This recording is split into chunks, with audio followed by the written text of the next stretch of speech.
Welcome to the midway point in your international break. And what a lovely international break it is when you're second in the table and your manager just got manager of the month. Smug mode engaged. Welcome to the Blue Monday podcast.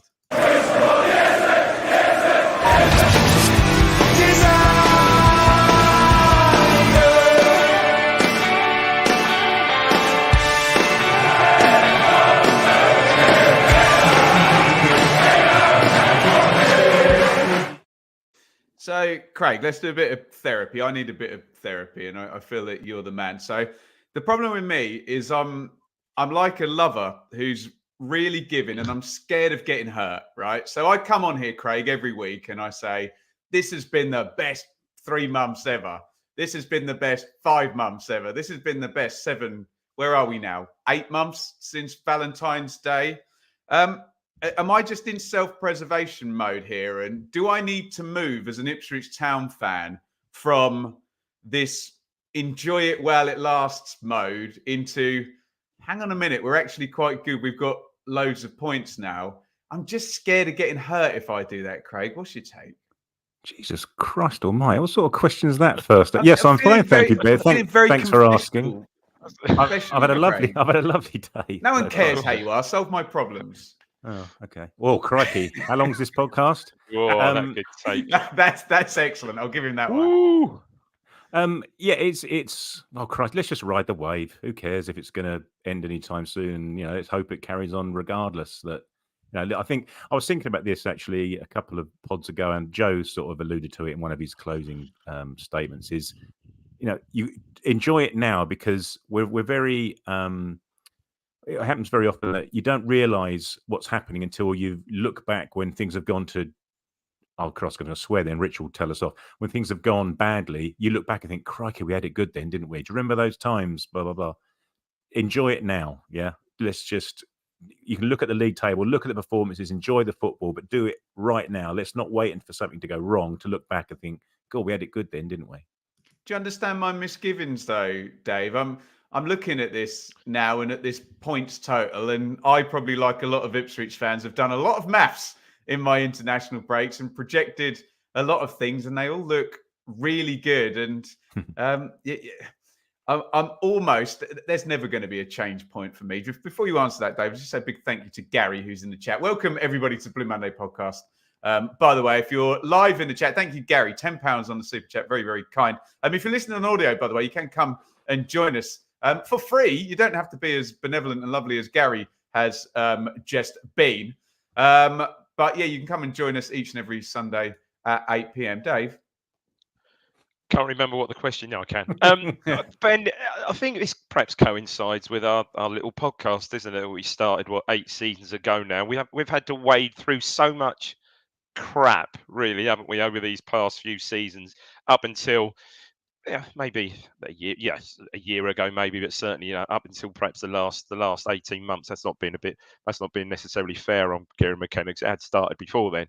But and now we have it. I mean, I agree with Joe and what Craig was alluding to then. You've just got to embrace it and enjoy it. And funny enough, I only spoke about this on Thursday. And sad occasion, one of my old friends passed away. I mentioned it on the pod a few weeks ago. It was his funeral on Thursday, and a good few of us got together of similar age, similar vintage, and we used to follow the town all over the place back in the Robson era. And we've subsequently said after that, my God, we took it for granted. How much did we just take this for granted, that year in, year out? And I think, and that's very true. But now you have just got to ride the wave and enjoy it. And I know, being an Ipswich fan, and I've got one of my close friends, a West Ham fan, and he's just the same with West Ham. Obviously on a different level. Christ, they won in Europe last year. They're probably, again, having a good start this season, but he's just waiting for it to all go tits up. And we've been used to it with Ipswich over the seasons. We've seen it, but why would it? Why? How?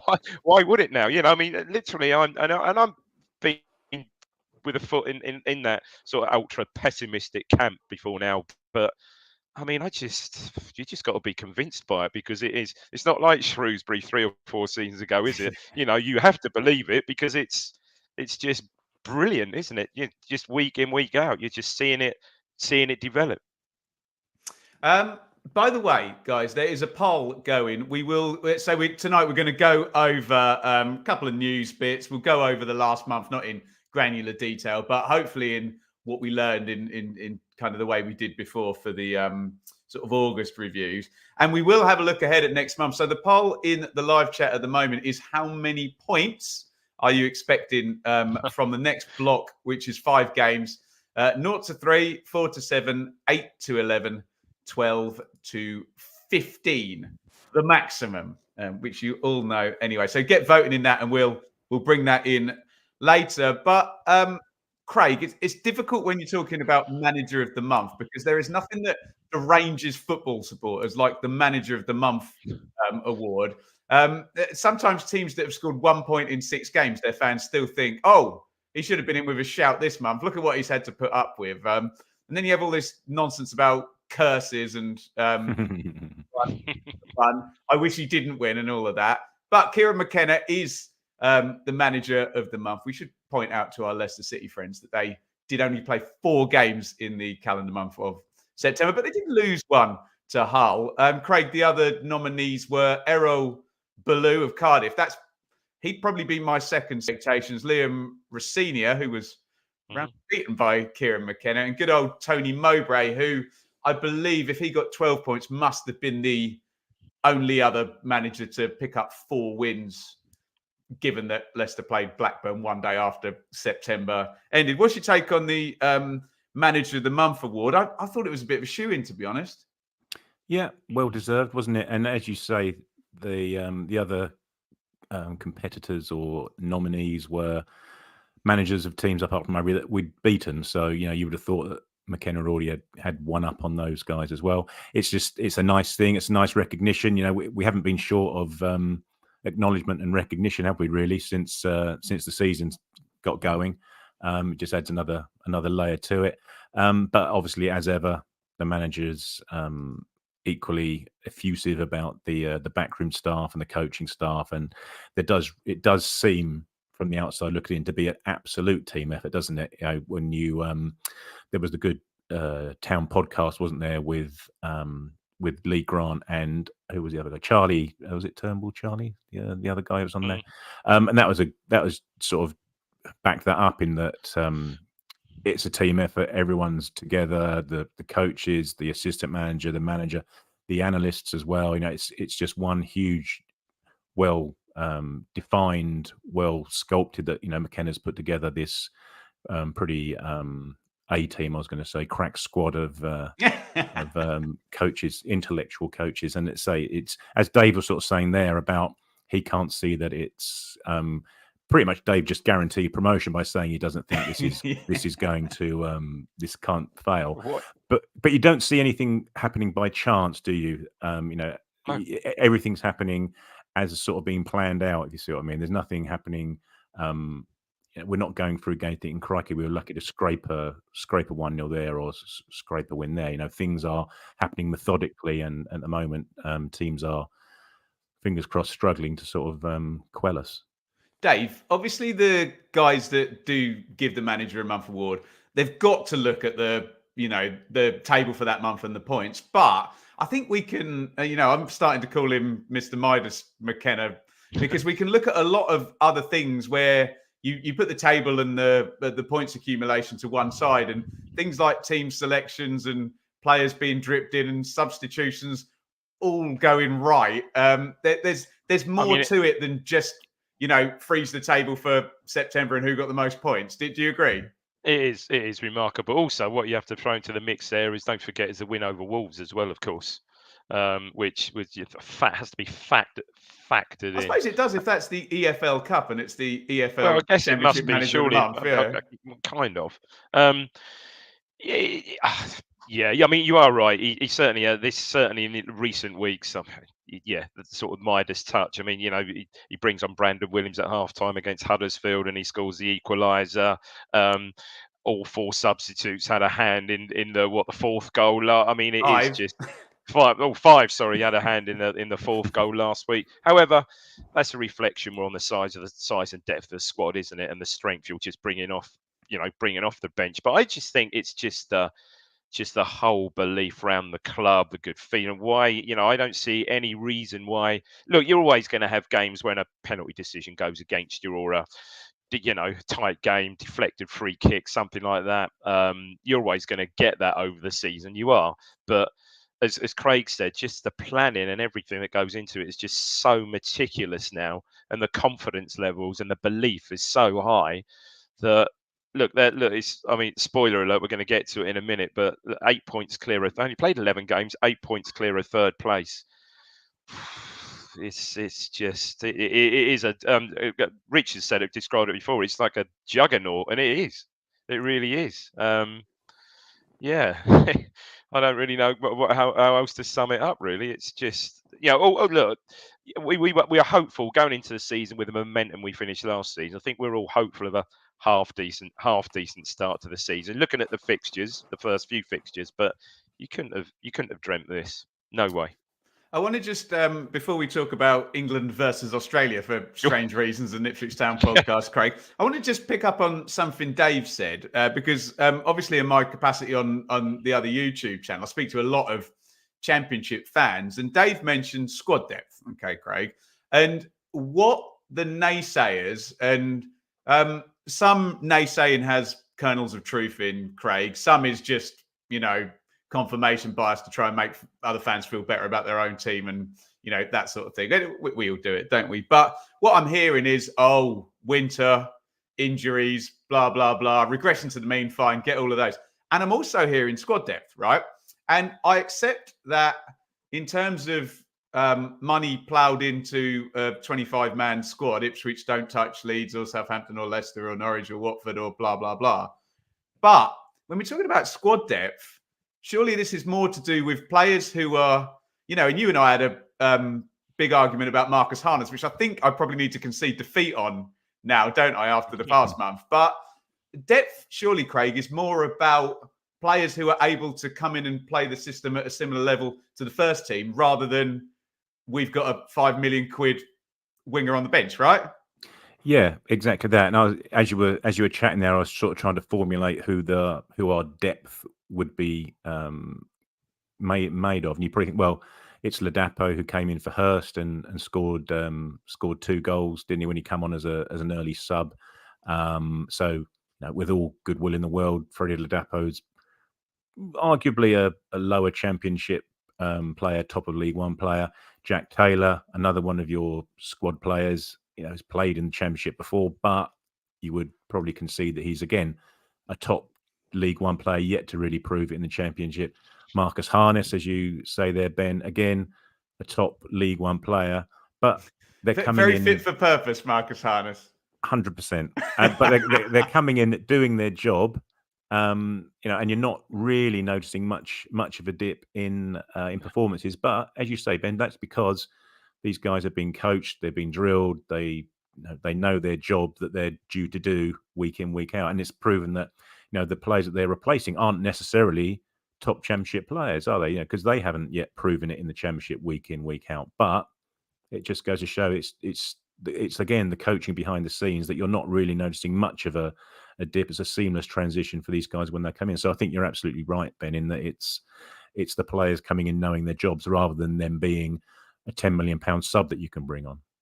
And Dave, isn't it nice to hear the fans of the other teams go into these generic, nondescript, there's a long way to go? Well, people will still be saying that in March, there's a long way to go. We always hear that. And Craig's quite right there. You could have the biggest squad that you want, but if they're not fit for purpose, then what's the point? But these players are, and it's almost seamless. I still maintain there's one player. There's still, for me, there's one, maybe two, because I think Hurst has been outstanding in the last 3 games, absolutely outstanding. He's such a when you look at it over the last 3 games, I include the Huddersfield game in that. He's such an important player for us. He really, really is, Hurst. And I think his touch and everything else is coming on leaps and bounds. Sammy Morsey at this moment in time is on a different level. You can't. He is the one player at the moment that you can't effectively replace. And not just saying because Huddersfield, it was a difficult game at Huddersfield. It was a difficult game at Huddersfield. Craig was there. Conditions and everything else. I mean, you do miss his drive midfield, but I think any other game he would be the one that that at this moment in time, I don't think we've got an effective replacement for. But pretty much, other than Craig again said, Ladapo for Hurst, I would say we're pretty well covered right through the squad. I mean, who would have thought going into game 12 and we've got last year's EFL League One goalkeeper of the season, got the Golden Gloves, etc. And he's not going to get a game. He's not going to get a game. That'll come up in the questions, I'm sure, Dave. Can I just recommend, and this is relevant to Ipswich, just when Dave was talking about George Hurst there, if anyone hasn't seen it, do check out Daniel Farker, the Leeds manager's answer when he's asked about who plays number 9. He's got Joel Pirro and Jorginho Ruta, first world problems. He gives the most brilliant description of what he wants from his number 9, and he could be talking about George Hurst, not Jorginho Ruta, who is a 35 million euro player. So we need to talk about England versus Australia. Craig, did you have a little bit of a panic when Ollie Watkins went through a little bit late on Cameron Burgess early in that one? But just anything Ipswich aside, how brilliant for Cameron Burgess. Everyone's watching this game. It's international break. It's Wembley. It's England. And he's in the starting lineup, Craig. Yeah, exactly. I must admit, hands up, I watched the first 10 minutes and thought, no, I'm not having much of this. So I switched over and watched something else. But just imagine what it's like from his perspective. He's been brought in from Accrington, sort of had a bit of an iffy start. People sort of questioning his place in the team. Oh, I did. In League One, by the way. And then, we're talking about the team in general for the last 8 months or so, nearly 8 months to the day. But from his perspective, to be, in early this year, to be thinking, well, by the end of this year, I'll be a regular championship starter and I'll be playing for my country against England at Wembley. Thanks very much. Him and his family and close friends and that just must be absolutely ecstatic. Sorry, can I just stand corrected there, Craig? It was Conor Gallagher, not Ollie Watkins. My bad. I was worried about that he was going to be marking Harry Kane, but he was marking Ollie Watkins. But Romeo is correct there. Sorry, continue, Craig. I'd say you both know better than I because I wasn't watching it. But yeah, no. So I say from his perspective, absolutely fantastic. And it's nice for the club to have some recognition that these guys are going away and playing international football. Dave, some Welsh players in action as well. Yeah. I mean, against the might of no disrespect, of course, but against the might of Gibraltar. Totally disrespected them, mate. Yeah, I know, totally didn't I diss them there? Literally went, Nick McCarthy's Ireland struggled against Gibraltar, if I remember rightly. Good point. In a backhanded kind of way. Shame about Wes Burns. Although, I did see something. Did I see something on Instagram or something that he's over in Dubai or somewhere? So maybe it's not as bad. This is a shoulder problem, Dave. Yeah, it looked like it might have popped out, but you'd have thought he'd been having intensive treatment on it if it was anything sinister and serious. Let's hope that. I mean, Broadhead was just excellent. Well, I mean, his goal was just a joke, wasn't it? I don't know. It's only Gibraltar. We say that, but so disrespectful. Just so I've done it twice. Sorry, sorry, all our jib listeners out there. But they don't like the cut of your jib. Oh, he's done it. But I mean, what a goal! It was just such a typical Broadhead goal. It dropped his shoulder. I just thought I'll place this in the top corner then, and just didn't look at a place. However, tonight I think I saw that obviously Burns isn't there, and I think he's on the bench tonight. I believe I saw earlier on. So not too disappointed about that really. But yeah, just getting back to Burgess, as Craig said, absolutely fantastic, wasn't it? Shame for Luongo though at Wembley that he didn't at least get some game time, for God's sake. But I mean, Ben, you did a watch along. That must have been painful to keep that going, wasn't it? Oh my God. I think you're describing all of my watch-alongs there, are you? Oh, well, no, not at all. But oh my word, that was dross, wasn't it? But look, I'm sure it'll be different against. Dave, Luongo would have known that he wasn't coming on, wouldn't he? If it's a friendly, they would have planned it all out. You would have thought so. And have they not got another game? I believe this midweek. I believe. Yeah. Oh, the big grudge match, Craig. Yeah. So, So, you'd think he'd figure in that, but no, I don't think Broadhead did his international. Although maybe even he looks so good, a bit surprised. Well, hopefully there's nothing sinister in that, but a bit surprised that he's only on the bench tonight. To be fair, because he looked excellent. Before we go to the next segment, please do vote in the poll. Don't know about you, Dave. I think I might like to hear a bit of an anecdote about Gatwick Airport at 6 a.m. from Craig Fimbo. Yes, Oh. yes, absolutely, crikey. This is good, guys. Well, Oh, this is a build scoop, up to us. guys. This No, is this this. is great. I love it. This is not Peter Woohoo! Ustinov.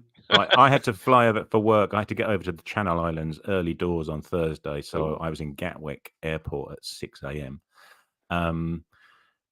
Went up the escalators to get something to eat from one of these horrific places, and was heading down again to find which gate I was at. And I was coming down the escalators, and this very dapper, slender, silver-haired man was sort of trudging towards his gate quite quickly as it goes.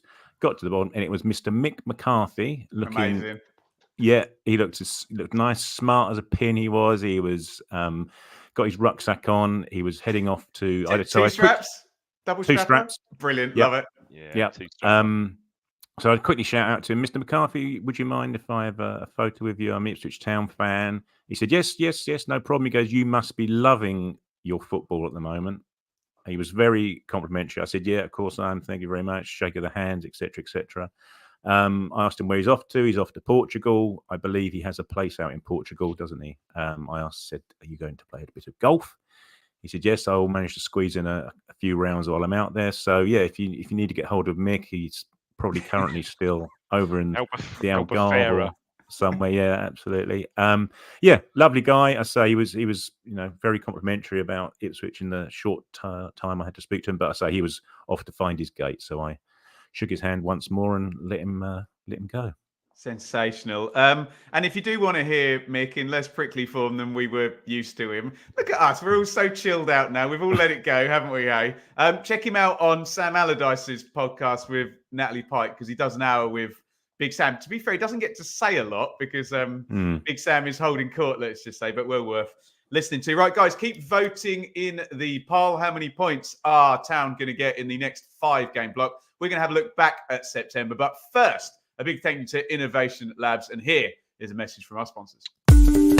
Innovation Labs is business hub and co-working space with strategic locations across Suffolk.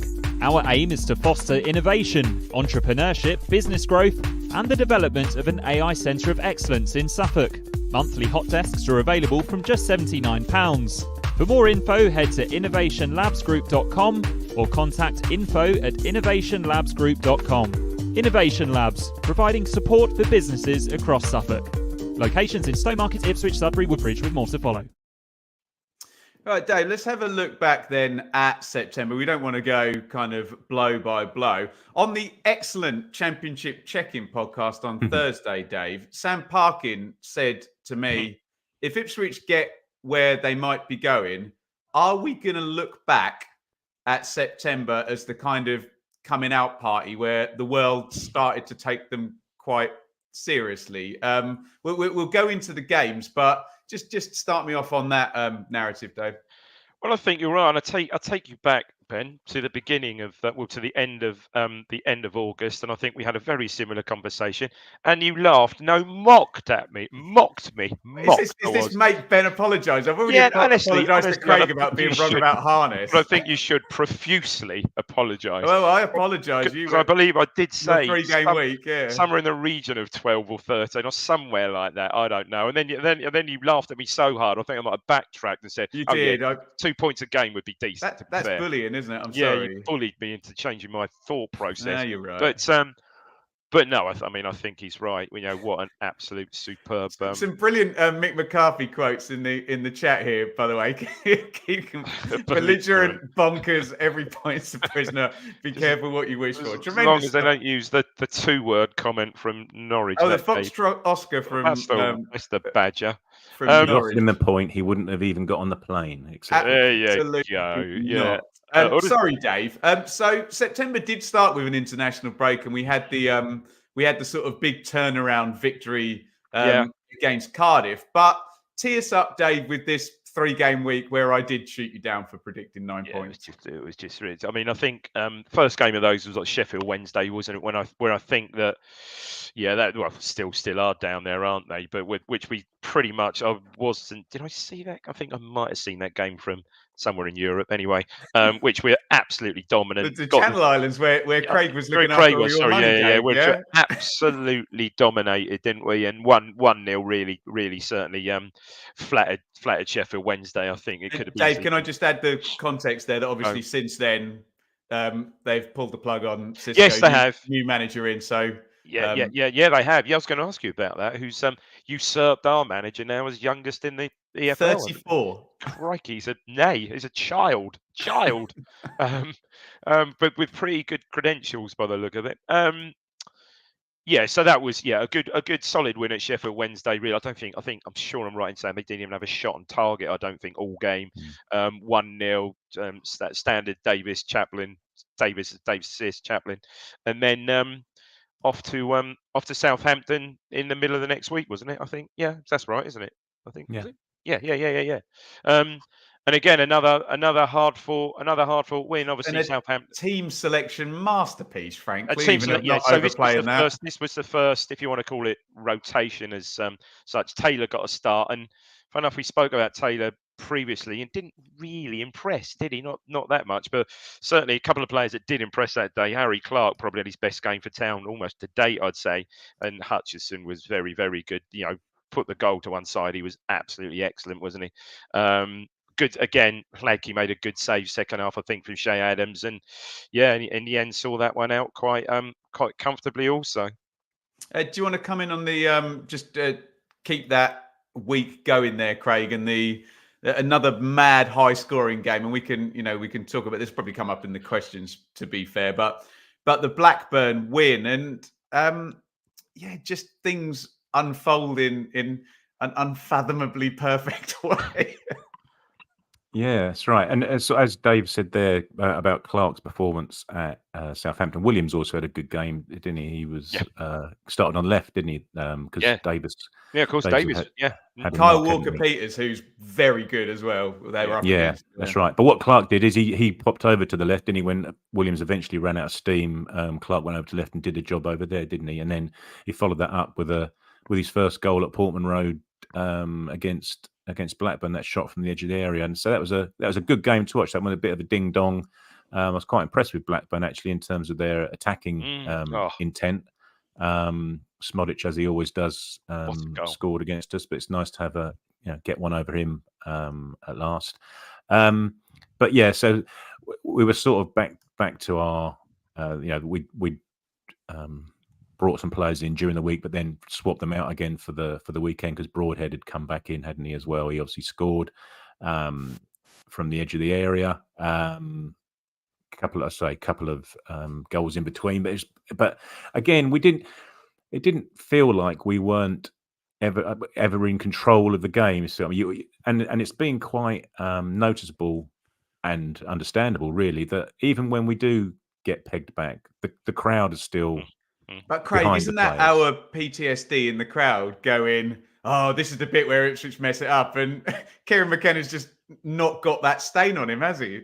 No, exactly that. And we've seen us come back before. So, our recent muscle memory is we're going to be okay here, sort of thing. And I think that's just helping the environment and the atmosphere, and it's sort of building up from there. So, yeah, and that was obviously the game where Massimo scored his half volley to win the game. So, yeah, again, as Dave was saying, you're just rolling on now, aren't you? You're just the confidence is just rolling from game to game to game, and bringing back Rich's juggernaut analogy.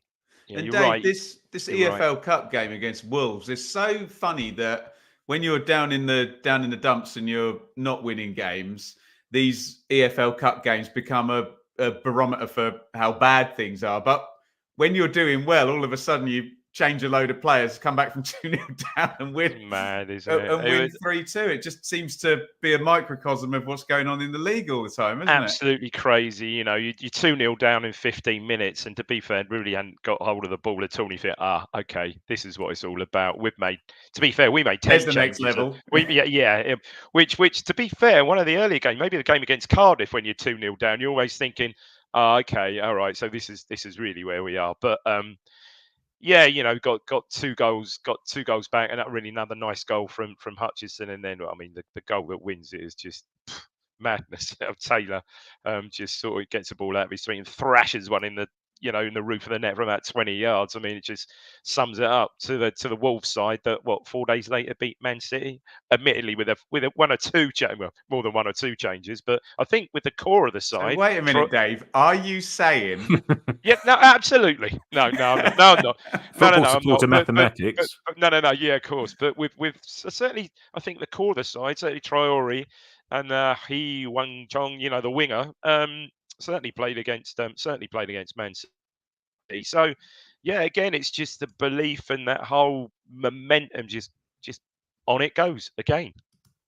And I think they've looked at it as triple 3-game weeks, even though, if they'd lost the Wolves game, Craig, it would have been, oh, okay, well, it's a rest, it's a free hit, use whatever language you're comfortable with. And probably the most likely to lose was in that Huddersfield game, but the keeper played well and they found a way to get back to Ipswich for the 2 home games without having lost. And, maybe we got new manager bounced a little bit, if you believe in that concept.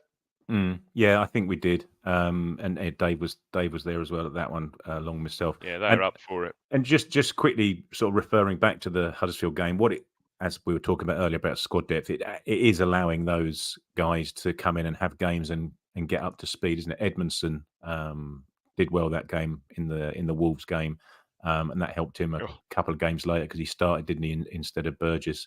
And obviously Taylor started. Come on that game for Evans, so carried that into the Wolves game, into the Huddersfield game. But yeah, that Huddersfield game, we were up against it, in terms of conditions, in terms of the crowd being up for it, and as we will talk about, I'm sure Flagship came to our rescue on more than one occasion, but by hook or by crook, I said after the Huddersfield game when I was on the pod, I think that. Or maybe the one after the whole game, we've shown in the space of 1 week or the space of 3 league games that we can win games in different ways. We can have a to and fro, cut and thrust game. We can have a grind it out result, and we can have a pretty comprehensive game win against Hull. We're showing various sides to our play and the way that we can achieve results. But that Huddersfield, before the game, we would probably all have wanted to win the run that we were on, but halfway through the game and certainly at 90 minutes, I think we're all happy to take the point and just come back home. Yeah, I mean, again, that Huddersfield game, Morsey plays, we win that game without doubt. It's just, yeah. That's his, that was his suspension. But as Craig said, yeah, it's brilliant to get a point. And again. This is how fickle football is. Clark was so brilliant against very good against Blackburn, very good against Southampton, very good against Blackburn. Has a pretty torrid, I'd say, first half. Not quite at it first half against Huddersfield. Substitute at half time for Williams, and now Williams is a fixture in the team. Stuff it. And then you see, and so on a spoiler alert, or who saw it the other, amongst ourselves, we were picking combined 11s from now and I think the George Burley era, and I think 1 or 2 put Williams in the team now. Yeah, I mean, it's just ridiculous how football can change within within the space of 10 days or so. But we've certainly, I know he's only on loan, but my goodness me, we've got a player there, I think. Well, and Dave, that gives me a good chance to plug the video 99, 2000, 23, 24 combined 11 went out. I can't believe we're doing it, considering the reverence for that team that with a few tweaks went on to finish 5th in the Premier League. But that's where we are. But as Craig was kind of alluding to, Dave, these 3-game weeks, especially when you go away, home, the context is set in the 2 home games. And, I know Huddersfield are 19th, but if you're going to go back-to-back home wins, then that point is just lovely. No, it was a big point. It really was, because, and I think we'll maybe get onto it in the questions, but Lackey was superb that day. And the point-blank save he made from Redoni, I think, just to think as we make the subs, I think that basically keeps us in the game. That goes in, we're done at 2-0. And it just shows a great. And I think Craig and myself said last week or the week before that when we were on that that game goes on another 5 minutes, we're probably we're probably going to win that game. So so a lot of character, a lot of grit. Without Morsey, it was a with insane context with the 2 home games coming up. That was a good point, hard-earned point that. And I know, Craig, we're out of the bounds of the September Manager of the Month chat, but just to wrap this up in terms of the whole period, exemplary, really good. I wasn't at the whole game, but I was at the Preston game. Dave was waxing lyrical about the whole game, but Craig, in the back end of the first half against Preston, really, really good. We were puffing a little bit after half time, and they looked like they could do with the 2 weeks just to reset. But just 7 goals, 6 points, bosh. Yeah. That whole game especially was just comprehensive was the word I used just now, and Hull are good, Craig. I mean, a decent. Yeah, they're good. They're well coached, etc. But that's when Edmondson came in and he played at Hull. But then that was the game where Hladky, I think, from a footwork perspective, if you like, that's when he came into him. That was his little dummy, wasn't it, down on the north stand end, which set us up for the Chaplin curler, and he's through ball to Hurst, who pulled back just to quickly, Harness. if I may, just cast your mind back to the first 20 minutes at Stadium of Light and Hladky's confidence on the ball then compared to now. Wow.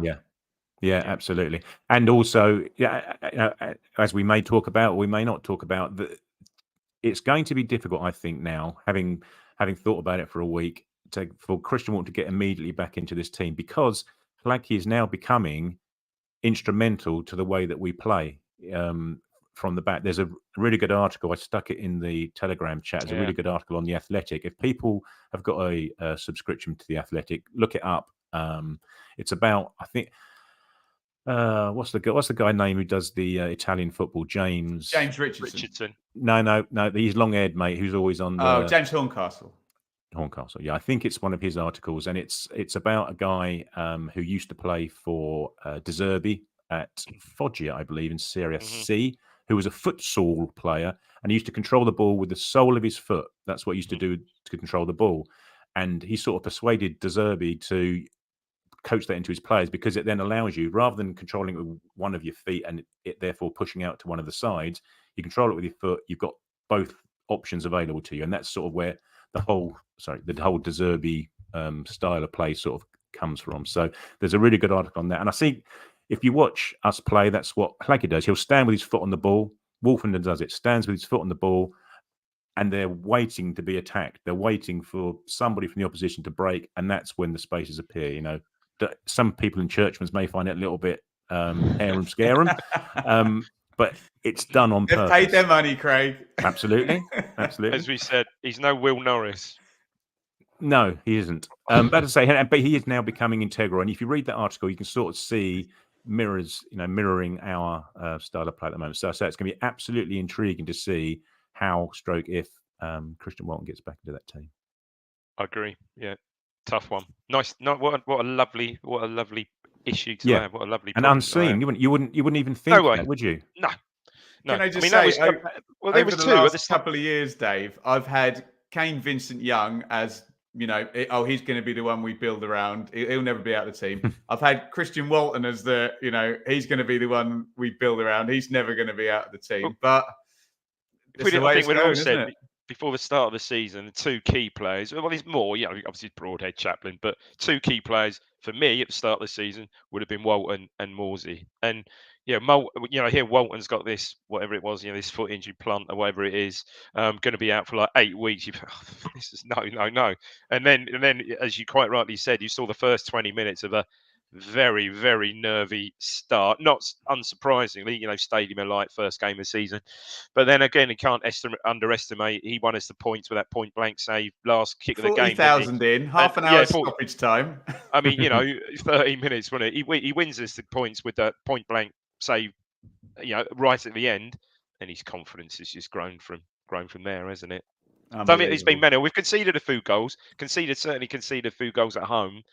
And there's not many, I can't really think of any particular howlers in there. Can you really out and out shockers? Not really. A couple of deflections in there. And the stats prove, Dave, don't they? He's saving far. He's top of the league in terms of. Oh, there you go. Yeah. what the opposite of XG is, the expected Goals saves. prevented. Goals prevented. There you go. GX. Yeah, that's tremendous. Yeah, no, guys, mate, he's incredible. Yeah, he's been the biggest surprise for me. guys, we're gonna go into the next block of games. You've still got a while to get in ahead of the boys and see what they say, and vote in the poll. How many points from the next block of 5? If you want to listen in now and see what the guys saying, we go through the games: 0 to 3, 4 to 7, 8 to 11, or 12 to 15. And it is kind of a double 3-game week again because of the Fulham game, but essentially in EFL terms, Craig, we've got a 3-game week followed by Plymouth on the Saturday, followed by Birmingham on the Saturday. It's quite kind of a short little concise block. So those are the fixtures, everybody. Rotherham away, and this is the flip reverse of the nice 3-game week we had with Haaland, Preston at the back end of it. This is away, home, which is less fun. So away to Rotherham, away to Bristol City. The return of our old friends from last season. You make sure you give them credit, Craig. Plymouth Argyle. There's the Fulham game in the midweek. Then it's off to Wayne Rooney's, Frank Lampard's, Steven Gerrard's, Birmingham City takes us the... Sorry, one more after that. Yeah, Swansea is the 5-game block. Excuse me, the next. It's 5 EFL games, 6 in total. Shall we have a little think about a points total, Craig? But just take me through that kind of trajectory through to November 11th for the next international break.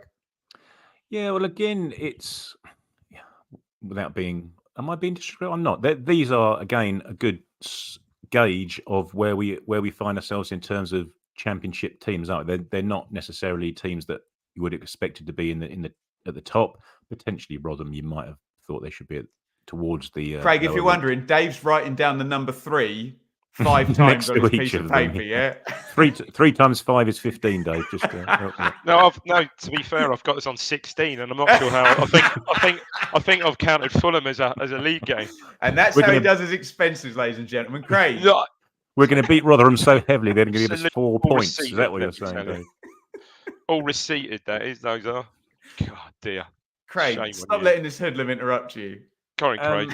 Yes, as I say, I think it's going to give me another good indication of where we're at. Actually, the one I'm interested in, well, obviously apart from Wayne Rooney's Birmingham, and see how quickly he can turn those into an underperforming DC United. I'm not having that. Is the Swansea game, because they've started to get going, haven't they? Under Duff, the last few games they've started to turn it around. We were talking about last week that I think they're the ones that are just behind us. Them and Middlesbrough are the teams that are just behind us and Leicester in terms of the form table, the 6-match He's form ditched the table. back 3 as well, Craig. So they're not going to look like the Barnsley team we played against last season. That's interesting, because it'd just be interesting to see them and how they play, and if they're still on the same sort of run, that could be a real test, even albeit being at home. But I'm quietly confident about certainly about the Rotherham game. The Mark Ashton derby might be extra day with the Friday as well, Craig. Yeah. But conversely, that may hamper us in terms of Luongo. I think someone was mentioning it in the Telegram earlier. Fair point, yeah. If Luongo plays Tuesday or Wednesday, Wednesday, is he going to be? If he starts and plays 90 on Wednesday, it's unlikely he'll be starting on Friday. You wouldn't think. Dave, that this block of 5, take the Fulham game out of it for the time being. Concentrate on the league. Look at that. That Swansea game could be quite easy on the eye, couldn't it? That could be quite a nice. I would be backing both teams to score in that game. Put it that way. Yeah, that would be quite good. Our Plymouth game, a little bit of spice, perhaps. From last season, I think we love a bit of that. No doubt, Barley Mumba will be getting loads of it. At least, should we just give him a goal now? Yeah, well, he can start the game with his goal, can't he? Yeah. Do you know Bristol City away midweek isn't it? Yeah, that's the one. Ashton Derby sort of thing again. That could be a bit spicy. I mean, Rotherham. Look, we should be okay there. Plymouth at home. Birmingham, yeah, be interesting, as Craig quite rightly said, to see how they get on under Dave, quickly, sorry Rooney. to interrupt. What'll also be interesting is that Tilton stand. They're opening it at some point. You wouldn't want to be the first team playing there when that gets reopened, would you? Not really. West Brom. I mean, again, West Brom are sort of showing some signs as well. Millwall are not really are having a bit of an average season. Ben, you expected more from them? I did, but Dave, I'm going to focus you on the 5-game block to the next international break up to Swansea. Oh, okay. Yeah, good point. Okay, so I see. You'll laugh me. I see. Yeah. Can I just again? go? Look, I don't go overboard here, but yeah. Again, if we've all said about where we are now and the points we've got already. I mean, again, if you can take 2 points a game from those. Well, Dave, can I just quickly say? Do you know the magic number is actually 4 points from 5 games? Would take us to 32 from I mean, if you can 16, take, which is ridiculous because that's really if, bad. If somehow you can, not somehow, because I think somehow, if you can take 10 points from those, then we'll be in a really, really strong position. But again, you go into these games, look at, we shouldn't be certainly afraid of any of those games. I mean, can't see any Leicesters in there, or need I say any other 7th place teams in there. So yeah, I quietly confident, but 10 points would be lovely, wouldn't it? Lovely. 10 points or over is the and let me just bring do you know what? I'll bring the league table up just to kind of back up my maths.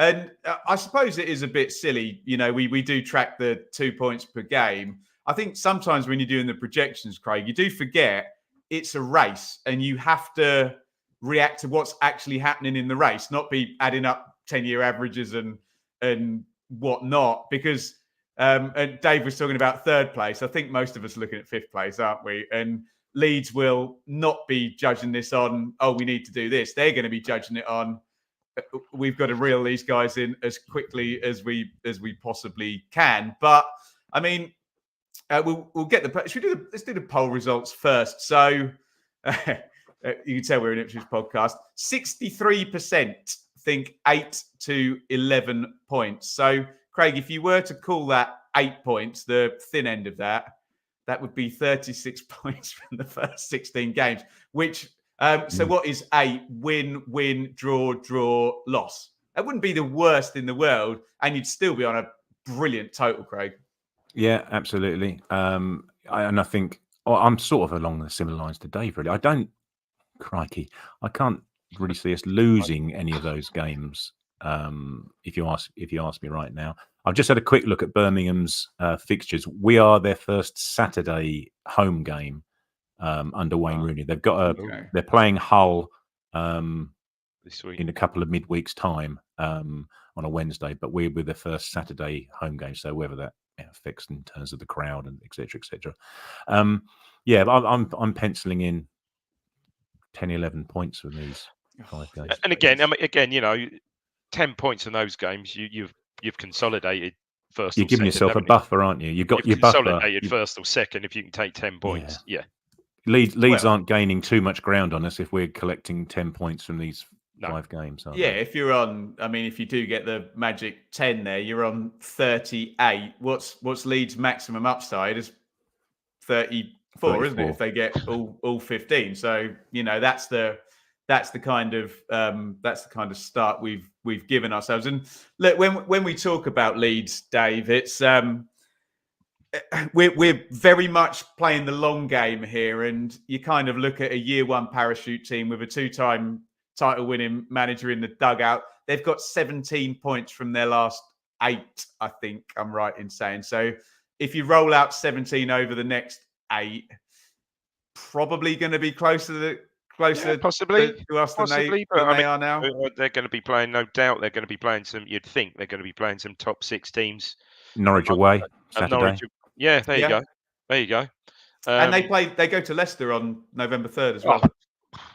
So Leeds will drop some points in this block. But again, this is a 35-game block, Dave, and this is where the whole thing, it's a race, comes into it. Because I think if you took most Championship fans and you said, right, you got 35-game block and you got Leeds and Ipswich, who's going to get more points? Most people are going to say Leeds. But we have a 9-point head start. Yeah, no. They need to get 10 more points than us. Yeah, they do. Yes. They really do. Yeah. It's yeah, what a lovely position we're in, aren't we? I think that's in summary, really. No matter how you look at it and dice it up, we're looking pretty good. And big up the 30% of people who voted in the poll. 12 to 15 points in there. How many said 0 to 3? How many votes is Joe allowed exactly? And this is Joe's predictions at the end of last season. Win. Win. Right, Yeah. guys, we are going to go to some Q&A. Get your questions in via the comments for all three of us, actually. I might answer one if I am allowed. Just stick a question mark after it, a Q before it, is always really, really helpful. Little bit of pluggery. Pre-match live on Wednesday this week because we're playing on Friday night. So the pre-match will be live on Wednesday pre the Rotherham game. And of course, we are on the telly box on Friday night on Sky. So that should be very exciting. I will be at the game. I'm very, very much looking forward to this. Flagship, though, will still be at the usual time of 8 p.m. on Sunday. Normal plugs as well at this point, guys. Please do subscribe and all that good stuff. Join us over on Telegram. And let's do a little bit of a test here. We've got 36 likes on this stream and lots more than 36 people watching. So if you could please hit the like button right now, see if you can get us up to 50. That would really, really help us out on YouTube. We'll start with one directed to me. Will I be in the home end or the away end? Ooh. I'm going to go in the away end. I get enough grief from trying to sit on the halfway line. So I'll be in the away end. I'll sacrifice being 5'8" and not being able to 5'8.5" and not being able to see the other end of the pitch. Craig, who's like 6'9" or something. But yes, I will be in the away end. So do come and say hello if you see me. What do you think, Kieran McKenna? This is the level at the moment to get into the questions Craig prefers on his toast at breakfast. Got golden Midas honey? Oh, he's a poached egg man. Yeah. Yeah. Curry butter and poached eggs. Get the protein. Yeah, nice. Annie, can we expect non-slanderous preview shows before Plymouth and Bristol City? Probably not, but I think you might get away with a Bristol City one because it's on a Tuesday night. So that might just be 10 minutes at the end of the pod. But I suspect slander will be inevitable, Annie. So, lawyer. Just a quick one for AH Robbins talk. Are they expecting a volatile atmosphere on the back of Ashton, or is it just a few shouty people on the internet from Bristol City's side who are still upset by Mark Ashton? You've opened Pandora's SHIT box there, haven't you, Craig? Matt, Dave, when do you expect to see Tuan Zabi come in the squad? Fulham in the Cup, could he play a role on Friday, especially if Burgess plays for Oz? I would think Fulham in the Cup. I don't see... Burgess. So if that is Wednesday, as we said, so perhaps he may have a point there. But I would say that if Burgess comes through the, Tuanzebe, no. I'd actually say perhaps yes, maybe in the squad. But if Burgess does play on Wednesday, maybe even we might see Edmondson again. I'd expect Tuanzebe for Fulham. I would expect. That's another 2.5 weeks away, though, isn't it? It's still That's true. It's a long way away, isn't it? Injuries permitting, who knows.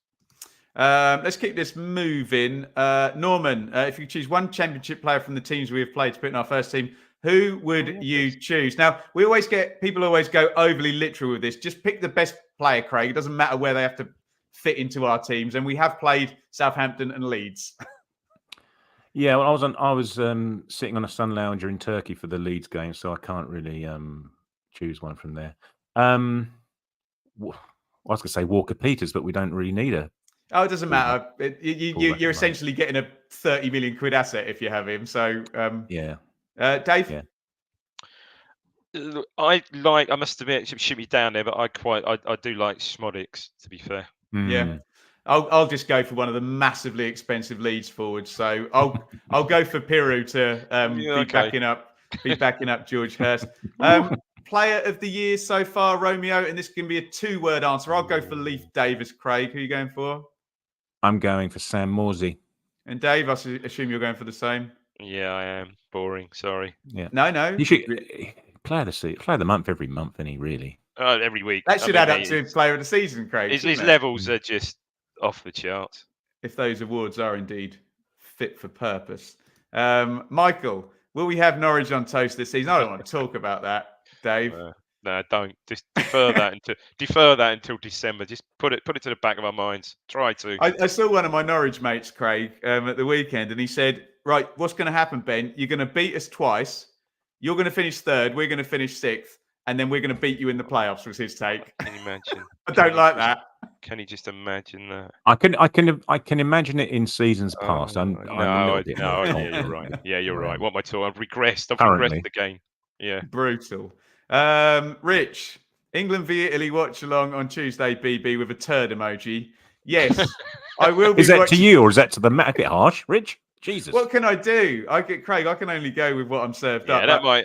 The watch along may be turd, but yeah, come and join us and watch. And Ben, you might get to see Jude Bellingham in that one, mightn't you? Watching Jude Bellingham is always a joy, and I always like watching Harry Kane as well. Kieran, if McKenna stays, how many seasons till we do the treble? It's ridiculous, Kieran. Anyone answer that? That's a question. That's That's a question. How many? What the treble? What include? Are we talking Champions League? What are we talking domestic treble? Are we talking Champions League? Oh no, I think we might be stretching it a bit there. Craig, Kev, who will fill in for Burns if he isn't fit? Good question. Hutchinson, I'd imagine he's done it suitably well before and since. There you go. You've got an answer there. If it was a Saturday, maybe just a bunch of Twitter nonsense on Bristol City. I think someone pointed out. I said it was on a Tuesday. Of course, it's on a Wednesday. But my point still stands. There won't be a preview show. Nick, most improved player this season. Dave, I'll go Hladky. Yeah, can't disagree with that. Craig. Yep. I think he's nailed that one. There you go. So. Right, guys, thank you so much for joining us in the midweek international break podcast. How many times can I say mid without falling over it? Dave, last word from you before we go into essentially back-to-back 3-game weeks, if you count that Fulham game, and a nice block of 5 games. I think it was it 6 on the last one and then 7 with so a little bit less intense, but how are you feeling as we go into this harem-scaring period? Honestly, now we've thoroughly put the Sky hoodoo and particularly the Sky sort of nonsense. Dave, curses aren't real. Stop it. Is it? Well, look, it was there, wasn't it? So I'm fully expecting 3 points at Rotherham and maybe... Dave, that would be such a great way to... That gives you so much latitude for the Bristol City game. It would, because Bristol City Tuesday night away, that one might not be quite so straightforward. So let's hope for 3 points. 3 points on Friday evening. Last word from you, Craig. Yeah, absolutely agree with Dave. That's just in terms of the international breaks. We probably used a bit of momentum from last year to get to the first one, and we've consolidated in this the second international break. So hopefully we can just push on and keep that momentum going up to the third. And just one more thing. I now hate cricket, but I love rugby. I'll leave it there. Okay. And on that note, we will say a big thank you to everyone for joining. Do hit the like button before you go. Thank you for joining on the audio feed as well. And do remember, the live preview show will be on Wednesday this week. Another bunch of 5 games. Lots of talk of 8, 10, 11, 12 points. Guys, Craig, David, we'll do this again in the next international break. Am I going to be apologising to one or both of you once again? Thank you, everybody, for listening to the Blue Monday podcast.